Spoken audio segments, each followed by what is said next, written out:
Where does my girlfriend fall into my routine? It's something I've actually struggled with because when you're always on and you're so obsessed with work and you're so focused on what you're doing because you love that, you have to go, how do I make time for the outside world? How do I make time for life? And it's actually something that's gotten me in trouble in previous relationships, careers.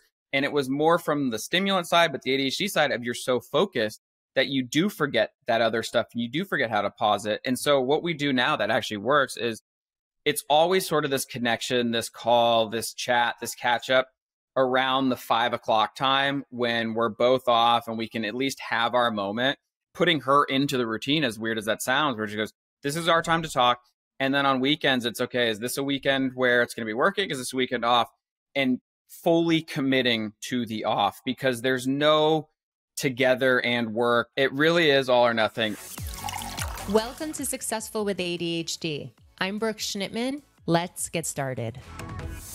Welcome everybody back to Successful with ADHD. Today I have Mikey Goldman. He is the original weighted pillow maker, and his company Quiet Mind is a wellness brand offering clever solutions to help people suffering from common disorders like ADHD, anxiety, stress, insomnia, and loneliness. I know I can feel you thinking, where can I get his pillow? Trust me, I got my hands on it, and you're going to thank yourself for listening to this episode. So Quiet Mind provides a compact and convenient alternative to weighted blankets in the form of an ultra soft weighted pillow that you can hug and will hug you back like a stress ball for your body. So welcome, Mikey. Thank you so much for having me. Happy to be here. Absolutely. And we only bring on people who have ADHD or are experts in ADHD. So Mikey, believe it or not, has extreme ADHD. And we are going to talk about his journey from that to creating the first ever weighted pillow. Let's do it. Let's talk all things ADHD and resources and weighted pillows. Let's do it. Let's do it. So Mikey, when did you realize you had ADHD? So I tell this a lot, and I think it's, it might resonate with a lot of other people with ADHD, but my mom always said when I was a kid, he has ants in his pants. And it was something that at the time didn't really know what it meant. And then now, years later, when I connect the dots and I kind of say, okay, this makes a lot of sense. The ants in your pants or the never being able to sit still, the highs and lows of emotions where you're not, maybe throwing a typical fit. It's this all-out emotional outburst, something with sensory processing where you don't, interpret stimuli, correctly. So it was the ants in the pants. And then through school, the kind of the biggest tell for me, or, sleepovers, if I hear a clock ticking, I lose my mind. Oh my gosh. I absolutely lose my mind. Yeah. And so knowing this cannot be the way that other people's, because if everyone's having this exact same issue, then we all got a problem. So I think that was probably kind of those early signs of you have the ants in your pants, not being able to sit still, constantly moving. And then what's going on with these certain sounds? What's going on with these smells? And that's probably when things really were, something's happening here. Yeah. So we could have sensory overload, and sometimes it's just too much for us. So it's funny because I am doing EMDR for my stress along with hugging your pillow. And my therapist started drinking water during one of our visualizations. I'm like, I'm sorry, but I got to just stop you for a second. Like, please stop drinking the water. I can't visualize right now. Or maybe put yourself on mute because it's distracting me. I'm sorry. I'm a people pleaser, but I had to say it. It's not going to work if, you keep gulping the water. So that misophonia, the high sensitivity to sound and touch and feel, a lot of us have it. Yeah, it's not comfortable, especially if when you're a kid, you're going to these sleepovers and someone has that clock in the room and you're going, why can I not fall asleep? And why is that sound starting to make me furious? What is going on with this whole thing? Because you're trying to, as a kid, you're going, other kids have sleepovers. What's going on with, how do they do it?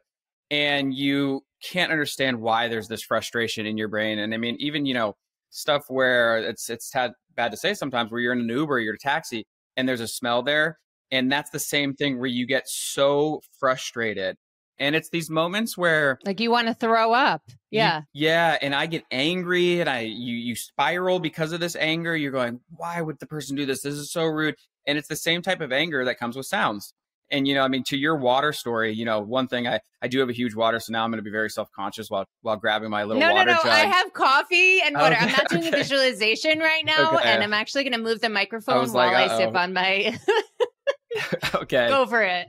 Yeah. But that reminded me where when I go to, if I go to the movies and if my girlfriend's eating popcorn and there's one by one and it's a crunch, that's all I focus on. And so this hyper focus on things where internally you're just reacting in such a negative, strong way, that to me is one of the worst parts of the ADHD, where you're not comfortable. It's the easiest way to put it. You're just not comfortable. That physiological feeling of like stress, whether it be the neck feeling or the tension in your legs or your shoulders or the headaches. When you talked about smell in a cab, one of the biggest smells that trigger my, sensory issues are when I go on an airplane and they give out airplane food. It's the weirdest thing, but there's this association with the smell of the airplane food. There's nothing wrong with it. There's nothing bad with it, but I just cannot eat those like old fashioned chicken and vegetable meals that are on an airplane. Yeah, I mean, that's funny you mentioned airplane. When I was a kid, and I don't do this anymore because I'm now, so used to it. But when I was a kid, I would literally walk on an airplane and I would put my shirt over my nose because just the airplane smell was so alarming to me. And it's like, oh my gosh, what's going on here? I can't deal with this. And you look back and you're going, why was I doing that? But it was every time I was covering my nose until I could finally sort of let it settle in more calmly, less aggressively than just sort of that abrupt walk. But it was really strange to sort of, why am I having that reaction for this? Yeah, I hear you. So you knew that you had a strong sensation for senses. So what happened once you learned you had ADHD? So through school was obviously a struggle because I think the most, common phrase is also, he thinks outside the box. I could solve problems, but it wasn't by your typical way of solving the problem. It was always a workaround, or how do I make my brain work for me so I can get to the answer? And you're doing that enough, and then you're doing testing and the tests aren't there. But then when you're, talking to the teacher orally and explaining something, she goes, you get this, what's going on with the connection between the brain and the paper versus explaining it out loud. And so when you get tested, or when I got tested, you go through the whole thing. And then even the funniest part about the testing was, they did this thing where they would put something in my hand. And every time we had something in my hand, I was always much more attentive or calm. And I was more diligent in my answers. And then she noticed, she goes, I mean, that's one of the, signs right there. You're able to focus when you have something to fidget with. And then you get that diagnosis. And I mean, at first this was back in, it was, early 2000s. And you're kind of going, okay, this doesn't make a lot of sense. But then besides some of the, you get extra time. So extra time is amazing. And then you get a little bit easier. So you have the time, you get more extended for SATs, whatnot. But parents didn't say we're going to do any ADHD medication. They said wait until college. And also the stigma back then, it was still, is this real? So granted, besides the extra time, you didn't get a lot of comfort, or you didn't get too much help because I wasn't on stimulants. So it was still pretty normal minus the extra time for myself. And that I think was one of the harder parts. But, it does help when at least for applying to college and taking those tests and all that stuff. Yeah, it really does. And it's hard to get those accommodations for college because the IEP doesn't necessarily go with you to college. You have to then reapply for the accommodations. So I hear you on that one. So you notice that you take tests differently, you think differently, you arrive at the answer differently. So your teacher was on top of things in understanding that about you. And you got the accommodations in college. What else changed for you once you realized you had ADHD? I think it's really when I became in tune with my body and I started listening to my body, because up until that point, everything I was doing, there was no rhyme or reason to it, or you're not really able to pinpoint an answer for something and saying, why did I just do that? Or why am I acting like this? Or why are things so difficult? But once I got the diagnosis, then it was, okay, now is the time where I'm going to start researching things to take. Supplements, what other ways can I control these symptoms? And that's probably, the strongest part, pre-stimulants, pre any of that, when I go, okay, now it's all about supplements, diet, exercise, what helps me, what online resources are there? And it was really the moment of just, okay, time to learn my body. And, fast forward now, I'm at the point where everything I, do or take or consume, I know exactly how it, communicates with me, how it makes me feel, because I not only am pretty strict on what I, consume or take, but I'm able to tell the, the positive, the negative reactions now, because it's such a limited, I like to bring in things, one at a time. And I think that's the biggest benefit is, once you get it, it goes, okay, now that I have it, let's start researching. Let's start learning about me. Let's start learning about why I am, quote unquote, different, what's going on with my brain. And that was, exercise was a big one. Fish oil was a big one. Diet was a huge one. Those are the first kind of three things that I was like, we're going to start this right away. And okay, so you started that right away. You had the motivation to understand the way that your body works best and your brain works best. And now fast forward, you're saying that you're still motivated to continue to eat healthy, take supplements that work with your brain and your body. Yeah, because it's this relationship with stimulation and dopamine, which is this ever-evolving relationship where you're always trying to find something that is not going to set you off, and it's not going to go too high or too low. So that relationship where for the longest time, if I'm drinking coffee, why does coffee sometimes make me tired? Why does coffee sometimes put me in a weird mood? Or then sometimes you drink too much and then it really spikes, but then you have this super negative crash. And I'm going, what is this relationship? So then it's switching to matcha. And it's saying, okay, matcha works much more effectively for me. It's more calm. Also realizing caffeine with ADHD is not the best combination. And it's trying to find those stimulation plays that work well. And it's the same thing with food, realizing there are certain foods that spike this dopamine or spike the serotonin, and then you consume it too much, or you eat too much of it, and all of a sudden you're going, why am I so full? What just happened in that moment in time? Because you kind of black out almost by eating, because you don't even realize why this rush of dopamine. And so it's this life change that really says, let's control the dopamine levels, because learning about how with ADHD that if we have lower dopamine levels, so the normal stimulation that a lot of people feel, the normal satisfaction, pleasure that someone might feel for something simple, we're not getting that. And how do you find a way to work around that so things just don't give you that spike?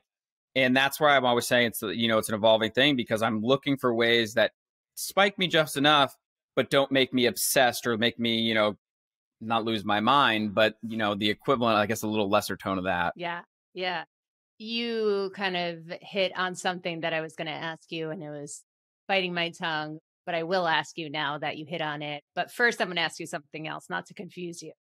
Did you go to school for nutrition? I studied economics. I was in business. And the reason I found nutrition, there's a couple reasons why I became obsessed with nutrition. One, as you get older, you obviously start feeling things a little different. So if you eat something poor, the next day, maybe you're a little slower, you move a little bit heavier. But also just seeing where there was such extremes with it, where you could eat certain foods and you're almost, what's the way to put it? You're eating it not out of hunger, but out of pleasure. And this sort of pleasure eating, where for me, I am more of a sustenance eater. The way I eat is basically, hey, let's just get food down and then move on. I don't want to think about it. My husband's, right? You don't if you could not eat, you wouldn't, right? Yeah, exactly. And so then seeing the moments that are almost the opposite of that, where you're going, why am I just snacking so aggressively on this? Because something's happening with this dopamine reward. And then you get to this beyond full point, and that I never understood, because I wouldn't have these normal just pauses of you're full if I was eating kind of, or the regular way. But when I would sort of overeat, over binge, something was going on. I go, this is just not fun. So looking into it, seeing the reaction with sugars as well. And then just knowing, okay, my ADHD, things are always out of whack. If food is the most simple thing that I can do, because I have to do it daily for survival, let's start with the most bare, bare foods, whole grains, simple, whether it's eggs, egg whites, vegetables. We don't need a lot of sauces or seasonings. And let's just start there and see the difference. And then learning about it and going, okay, if I'm doing this, things are a lot easier. Things are a lot more controlled on my end. Then I can go to the next thing. But if I'm not focusing on the fuel source, the energy as being the clean energy, the clean fuel source, it throws off the rest of the day, the process, the ADHD. So fuel in the cleanest form is what works for me. So you fuel your body, fuel your brain, and you use the word obsessed. So would you say in your history, how old are you? 33. 33. That's my favorite number, actually. Oh, great. I was a Ewing fan, and then there's Alonzo Mourning and Larry Bird, and I can go on and on. But yes, I was a 33 basketball player, and then I hurt my knees like Ewing, for all of you 80s babies out there. But okay, so you use the word obsessed. Do you feel in order for you to be successful at something, you need to be obsessed with it? Yes. And that's a great question, because that is something I never had up until starting Quiet Mind. And that obsession where you're going, this works, or I can do this, but there's such a level of defeat. You feel depleted while doing stuff that you don't have the passion for, and it's not even, and it's this struggle to even get yourself to that goal or to that job where you're going, this feels like, maybe I don't like this, but God, there's just nothing stimulating there. And seeing the relationship of stimulation and obsession and learning how they're connected and just learning about stimulation. It was always previous to what I was doing. Yeah. If I was not obsessed, I wouldn't do it, but then I would hyper focus on something and you're overly obsessed, and I saw something where it was about how ADHD people, you'll focus on something for 2 weeks and then move on. And was always the theme of me. It was 2 weeks of obsession, then move on. But I see that with nutrition and with the pillow, you were this isn't a 2-week fix. You were totally motivated in it. And I'm sure there were days where you had off days, but you still figured out your path in order to create a healthy lifestyle and also this product that is helping lots of people and hopefully will help millions someday. So sounds like you had motivation. Yeah. And it goes into the kind of the routine, where the routine becomes when you find something that works. I don't even know the right way to put it, where when you find something that works, you almost put it in the routine, and the routine becomes the obsession, where I don't even know if obsession is the right word, but for me, the routine is everything. So when I have routine, when I have structure, when I have, less indecision, we're doing well. We're okay. I tell people I wear the same, shirts every day, because if I go look at a shirt and if I don't do that, then I go, what am I going to need that one for? Or maybe I'll need this one. Or what am I going to do later today? Where you're having this conversation internally that makes no sense. And you go, hold on, just put the same thing. So when I obsess over something and then throw into this routine bucket, then it takes the decision away. And I go, I know I'm going to work. This is going to work for me. So it's exercise. Then it's the food thing, the nutrition. That's in the routine. And so then I guess I view it a little differently as the obsession. Same thing with work now as in the routine. Or, well, no, I guess the work's probably an obsession. But yes, it's that routine. So your routine is the obsession, and you find the things that you're obsessed with and you put it into your routine. And I love the clothing analogy, because Steve Jobs did the same thing. And Elizabeth, what's her last name? The one who's arrested now. Holmes. Yeah, Holmes. Yeah, she would do the same thing, because there's no cognitive overload there. You wear a black shirt and jeans, and that's it. There's no thought process, and you make that a routine of yours. Yeah. And I didn't understand that, because I think too with, Mark Zuckerberg, he also did the same thing. People were going, what is this? And it really helps keep yourself moving and keeps you away from distraction. Because I've had times where, like I mentioned, where you're looking at it and you have this conversation playing out every scenario of what's the weather, where are you going to go, when you're not even going to go anywhere that day. You're like, hey, I'm working from home, because I'm going to the office. Exactly. Who cares what the weather is? Yeah, and it makes no sense. And you're just going, okay, let's cut that out, throw it into the routine, turn that into the obsession, and then move on. Because that internal monologue is crazy with some ADHD people, especially myself, where it just goes back and forth and you're spinning your Mm-hmm. wheels. Yeah. So where does your girlfriend fall into your routine? Where does my girlfriend fall into my routine? So that's actually something with the new venture, learning how to put that into routine and saying, okay, usually this is where we talk or this is where we spend our time. Learning how to actually, adopt. I'm trying to phrase it in a way I don't get in trouble. To make it where, because It's the beautiful thing about a podcast. We could cut it, but we're not. No, we should keep it because it's something I've actually struggled with, because when you're always on and you're so obsessed with work and you're so focused on what you're doing because you love that, you have to go, how do I make time for the outside world? How do I make time for life? And it's actually something that's gotten me in trouble in previous relationships, careers. And it was more from the stimulant side, but the ADHD side of you're so focused that you do forget that other stuff and you do forget how to pause it. And so what we do now that actually works is it's always sort of this connection, this call, this chat, this catch up around the 5 o'clock time when we're both off and we can at least have our moment. I'll end for the day and I'll go on a walk. And so I know on this walk, because I need that to get outside, I need to, have a break, that we put that into our routine where it's every day. And even with, my system, where when I call her and she doesn't answer, I go, what's going on? And it feels a little weird internally because you're like, something's just a little bit off. So it's putting in those, putting her into the routine, as weird as that sounds, where she goes, this is our time to talk. And then on weekends, it's okay. Is this a weekend where it's going to be working? Is this a weekend off?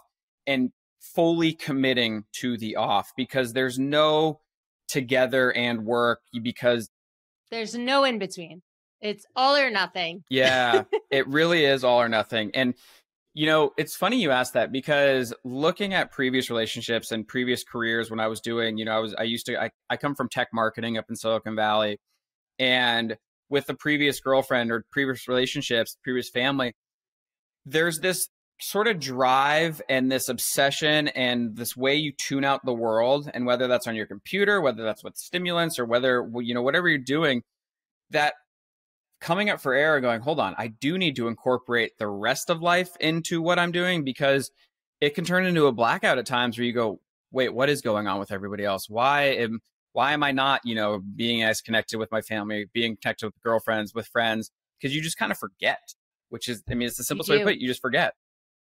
Out of sight, out of mind for an ADHD, the struggle is so real, and that goes into all of the other buckets of our life, like texting people back, going to sleep, whatever you don't focus on, it's in trouble essentially. But what you focus on grows, like Tony Robbins says. So I love that you are intentional about that, because you obviously really care about your relationship and you schedule time for each other. There's those non-negotiables when you guys are together. Mm-hmm. Work cannot interfere. Yeah, no, that's a great question, actually. Thank you. So speaking of work, tell me a little bit about your motivation for the Weighted Pillow. So like I mentioned, I come from this world of tech marketing. I was in San Francisco, up in Silicon Valley, for 8 years before I moved down to LA. I've been down here for a little over 5 years. And I was doing marketing. I was always doing things, I learned about marketing and how to market software. And so I had this background knowledge, but there was something about it that never really felt, right to me. And this was also when, I got to college, or, before that I got to college, and that's when I went on prescription stimulants. And this was back when there was this huge overprescription. So every time I would have a side effect from a stimulant. Wait, when there was an overprescription back then, not now? True. Very true. I guess, yes, right now everything's running out and no one can get it. I guess the way I meant it was treating side effects with medication. So everything back then was, oh, you're having this problem? We're going to give you more medication. So I was taking stimulants, I was taking benzos, I was taking sleep pills, I was taking multiple stimulants for short-term, long-term, and doing this and going, this is crazy on my mental health, and not even realizing that the benzo side of things, didn't then have anxiety, but it was I couldn't sleep, so let's try that for sleeping. And I graduate, I'm on a million things. I'm going, this is crazy. Trying to figure out other ADHD people, where are these resources, where are people talking about what they're doing in a natural way, because it wasn't working for me. The stimulants worked, but the over kind of taking everything, the mismanagement, that's what did not work for me. And it took a toll on the mental health. So I always had this passion. I got to find the natural things that we touched on it, with the diet, exercise. And so I get off everything and fast forward, I go, okay, natural, natural, natural. I get a weighted blanket. Weighted blankets, especially over COVID, blew up because they naturally calm you down. And I go, these are great. This works really well. But they're really like hot. They're hot. Some of them are too heavy. They're cumbersome. You get claustrophobic, and it sits somewhere. And so it's on my bed, and I after a couple nights or multiple nights, you wake up, you get off of me, or you're trying to pull it on you. It's like the biggest struggle. I go, let me just order a weighted pillow. Turn over, look on Amazon, nothing. I go, that's weird. Okay, go to sleep. Next day, let me get a weighted pillow. I already sleep with pillows, and I keep searching, and there's no weighted pillows. And I thought I was missing something because weighted pillow it's very simple, makes sense, straightforward. And I go, what is going on? Where's this weighted pillow? And I could not for the life of me find a weighted pillow. And that is when this moment goes, I'm just obsessed with this. This is something in me that I cannot get my, take my focus off of. So I bought some supplies on Amazon, made a weighted pillow. I go, oh my God, this works way more efficiently than blankets, which I can touch on later, why it works more efficiently. And it was one of those things where the second the weighted pillow popped in my head, every single day, I did more, and I did more. And I got to the point where I was doing it more than my job. And I went and told somebody about it. I said, hey, I got this idea. I feel like I'm crazy. I feel like I'm missing something. He goes, this is brilliant. We talked about the ADHD thing. We talked about how it naturally would help people ground them, calm them down. And it was kind of right then that I go, I've been waiting my entire life to find something that I'm passionate about. This gave me purpose. This gave me my life's purpose. It's not too old, but it gave me that purpose that I didn't have prior, where I go, I can help my community. I can make natural resources. I can make natural products. I can just do something that say, hey, let's try this versus the alternative. And that's how I started Quiet Mind. I have to tell you, I truly believe in your product. You had sent me the green and blue one. I happen to like your pillow colors. So good job on the color piece. And you have the small, I think you sent me the small and the medium size. And I was having a really stressful week when you had sent me them. And I literally just put it on my chest. I sat there, I held it, and you didn't ask for anything in return, but I just was holding them. Oh my gosh. Literally like 5 minutes later, my whole nervous system just became calm. And my uncle passed away recently, just unexpectedly. I gave the medium-sized one to my dad, and he's like, what is this thing? I was like, just use it. Hold it when you feel stressed and use it. I'm gifting you this. I'm keeping the blue one. Don't even go there with that. But it really makes such a difference. And even for sleeping, I'm a side sleeper. So what I realized after having my baby is that I need to hold something. I used to use those pregnancy pillows even after I had my baby because, having my knees with a pillow underneath it and my arms with a pillow underneath it. But now I use the weighted pillow, and it just, I can't explain it. You just got to try it. It's genius.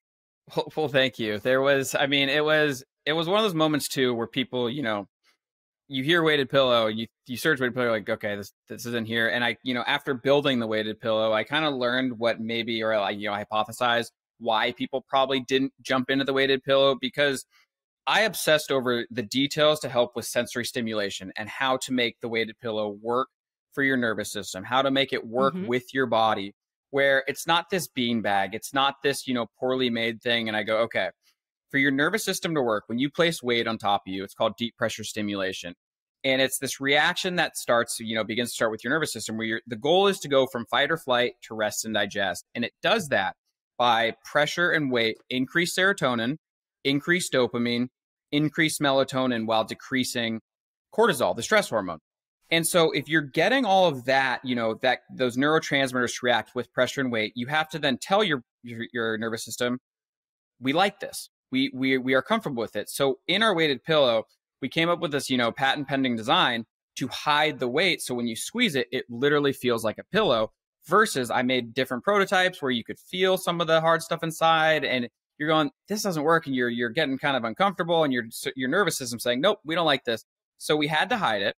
Then the next thing we had to do was we had to have this memory foam that, everyone who's gone to yoga, or when you do breath work, or if you're stressed out, they say, breathe in, breathe out, take deep breaths. And I go, okay, well, I want the pillow to breathe in and breathe out, kind of like a human would, or at least give you enough resistance that if you're doing a 4-second, 7-second, in and out, it breathes with you, and you can squeeze it so it feels like that human sort of reaction.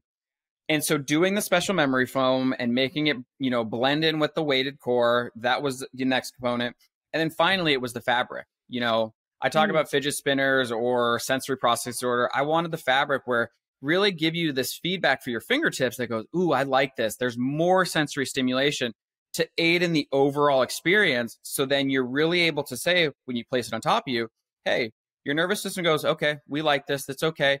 Let's shift over to that rest and digest. And let's really increase the amount of dopamine, serotonin that we can get into your body, because it's almost kind of, I tell people it's almost like tricking your nervous system, because we like it, we're comfortable, and then we're able to get more of those hormones in. And it's more efficient than a weighted blanket, where weighted blankets don't give you that same amount of calm and comfort because it's not the same amount of pressure and weight. Correct. I definitely feel that. And what I think is so helpful, I used to be a special education teacher, and I got my master's in that. And I was an assistant director of special education for children with autism and extreme sensory issues. They used to put weighted vests on them. So this is something that doesn't have any negative association with it. It pretty much gives that same type of effect, right? But it's a pillow. You take it with you wherever you want. You could drive with it, you could sit with it on the couch, you could sleep with it. And it just really does calm your nervous system. So you became obsessed with the need for this. And obviously you came through a lot of trials and tribulations. You said that you had a lot of different prototypes. I'm sure your house is covered with different types of pillows. They're I know everywhere. My husband's going through that right now with his prototype of something. Yeah, it just shows, and everyone who's listening, that if you're really, really believing in something and you have a passion for something, you can make it a career. You can make it your passion. You can make money off of it. There's so many ADHDers that wish they could quit their day jobs and say, I just wish, what I enjoy doing, I can make money off of. Well, look, you did it. And I'm sure it wasn't easy, but you stuck with it. And how long did it take from start to end? It was a little over 2 years from idea to we're live as a company. And it was one of those things internally that just something fuels you, something keeps you going. And, as you're growing up and learning, you always hear people talk about these ideas that they do, that they love. And you're going, God, I wish I could figure that out. Or how do I get that? How do I find something that I can do?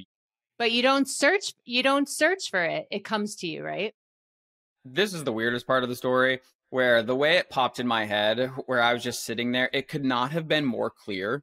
Where it's, I'm in bed, I'm struggling with the weighted blanket, and the way weighted blanket pops in my head, because I already sleep with the pillow under my arm, on my stomach, and I just go, that was odd. And it from that moment was obsession, and I can't really explain it, but I don't know why it was so clear that it did focus everything inside me. It goes, well, we're not giving that up. And then, it took over 2 years.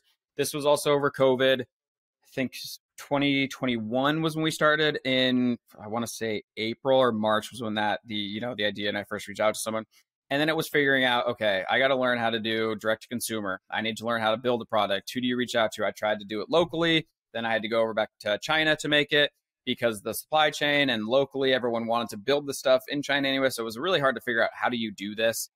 And then finally we got out, and it was just, there's something in you that just tells you keep going. And it goes back to I was a kid, I was struggling, and I wanted something that had these type of resources. And I wanted something that talked about a story that I could relate to. Because for me, I needed a person I could look at and go, oh, I see myself in that. That would have helped me, because now I can follow his playbook. And so I just thought, you know what? I can have this product. I can tell my story. because it was something that I, wanted as a kid. If I could help someone with the story, or then at least offer resources in other forms to help someone, going through something, it just all, kind of connected my dots. And I go, this is it. I have to do this. I love that. So lots there to unpack. And for those of you who are either in school and are out of the box thinkers, or people who are wanting to launch something that they're passionate about, listen to Mikey. I'm sure he'd be happy to share any, hardships or processes along the way if you reach out to him on One Quiet Mind, it is, right?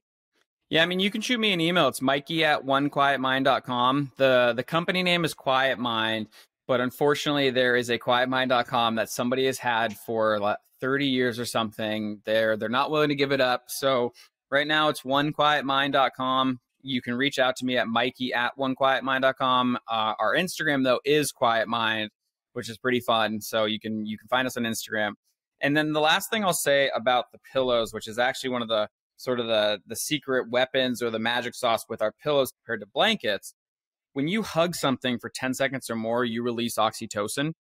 Oxytocin, the social bonding, the cuddle, love hormone. And so when you take the pillow and you start squeezing this for 10 seconds and more, you actually get that added benefit that the blankets don't give you, because the blankets will give you those other hormones. But this blends into the other hormones and it creates this warmth, this grounding, safety, and security that really helps for people just going, hey, okay, if you're lonely, if you're at home, it just adds the sort of element of this calm that you're not getting with blankets. And it really is a magical experience to give this thing a squeeze and see what your natural, hormones can do for you. Yeah, I love that. So one thing that you would share to everyone listening that would be your tool for success? The one thing for listen to your body.